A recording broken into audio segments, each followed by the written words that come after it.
postseason. Chelsea Dobbins, third time that she has visited the circle.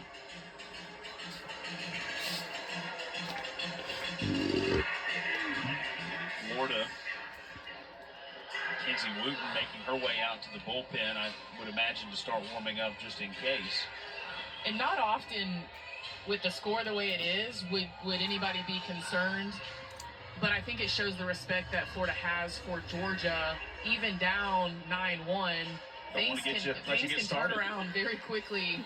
And, you know, you want to stay level-headed in this situation. You're not ever up by enough when you're facing a team like Georgia or Florida. So like I said, all gas, no brakes, no freebies. Don't want to give up walks. Go right at them. Make them earn it.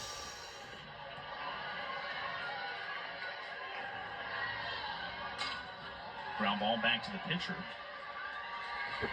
And one away will go top of the order. And shout out to our phenomenal crew getting us on the air and keeping things moving. Blake Hines, Beth Ann Nieblis producing. Welcome back to the Jack Turner Stadium. Here tonight, and it has been a cool plus. We're in the 5th inning. I think we can win this game because it looks like one of my favorite teams is Florida Gators just took in the lead by 8. Goodnight swings at the first 0-1. Angela Matron up top with us here. Brian Gierach out in center. And Johnny Baptiste over at first. And one is fouled back 0-2. Back at the control center, Hunter Beasley, Will Resch, Ross Bruglio, John Ostergaard bringing you these fine graphics. Jack Keys, Connor Bilbo, Aiden Daly all pressing the buttons and keeping us afloat here as the 0-2 goes high. Appreciate everybody making it happen for us here tonight. See you out there, Brian.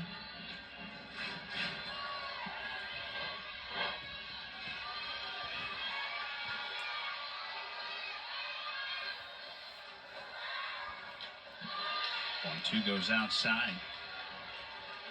We mentioned Goodnight, one of 2 Georgia hits here today. She singled on a 3-2 full count in the first to open the game.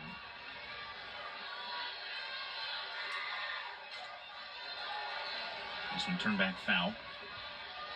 Haley Eaton waits on deck. Go ahead. Yeah, she's having some really good long at-bats, really competitive at-bats, and you saw her first at-bat starting the game off with a hit, and right now having a long at-bat, making Rothrock really work, making adjustments. She's going with a rise ball. She's swinging, fouling them off. Rothrock's going a little bit higher. She's letting them go. So you can tell Goodnight has a plan. You can tell she's sticking to that plan, and she's not letting the rise ball get to her. She knows the height she wants to swing at, and if it's any higher, she's letting it go.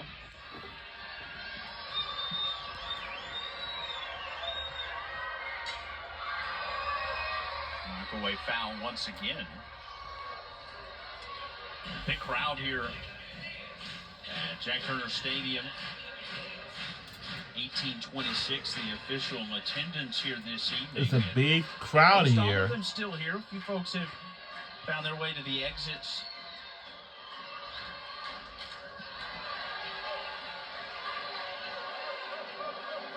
What is Georgia's final homestand of the regular season? Game 2 tomorrow, 11 a.m. A little bit of an early start. Brunch with the Bulldogs here in Athens. That sun's going to be brutal wherever it is. I can't remember where it lines up on this field, but those early games are brutal with that sun. Yeah, high new start on Sunday as Goodnight patient there on the 3-2. She'll walk. So a runner at first and one away. And that's a great at bat by Goodnight, being able to take a lot of pitches, swinging a lot of pitches, but ultimately winning the challenge between her and Rothrock, and really ultimately winning for her team and extending the inning.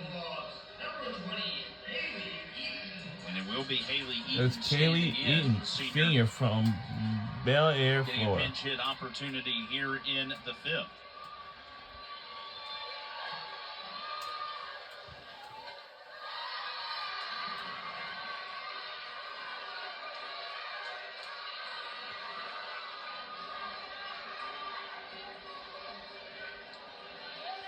One adjustment that I'd like to see Georgia make or have made in this game against Rothrock, because she goes to her rise ball a lot, has multiple different heights that she can continue to climb the ladder with, is really utilizing the mindset of hitting the top half of the ball.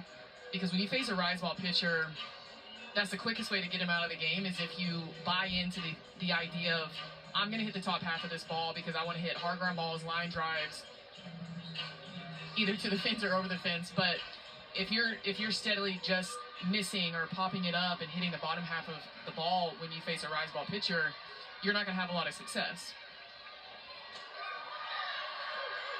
And you see a lot of the foul balls from the lefties and righties going into this foul territory right here at the net. They're underneath the ball, so the adjustment that they could quickly make, or should have made maybe sooner in this game and can still make, is really just buying into hitting the top half of that ball, because all she's doing is pitching that low rise, going a little bit higher, and then uses that off speed. Chases that one behind 1-2.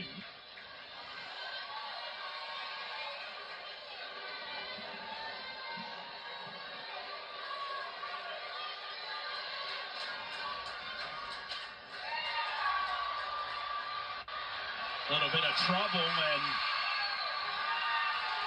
Kistler couldn't get there, but they'll get the out at second.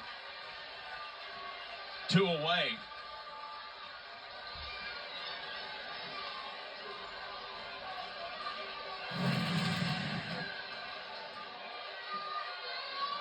It certainly helped that she's left-handed, because she didn't have to turn around and throw that ball. She just kind of picked it up and threw it a laser over to second base to Wallace.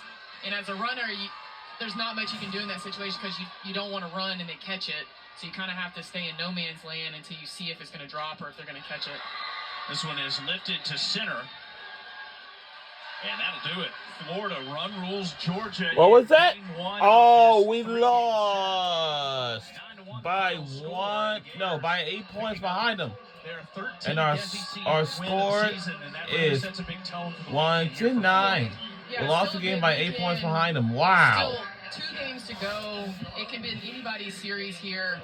But Wow. both teams again are fighting for the rest of their season. Well, And don't going into worry about postseason. it, guys, because And I we'll imagine face there's a lot against of the adjustment same that Georgia team wants to here make for tomorrow. And Florida's riding high right here by Run Ruling Georgia tonight. First of 3 here this weekend between the number 9 Bulldogs and the number 12 Florida Gators. Game 2, Saturday, 11 Game a.m. 2 Eastern tomorrow. on We'll be ESPN right for back our here entire tomorrow. SEC Network crew.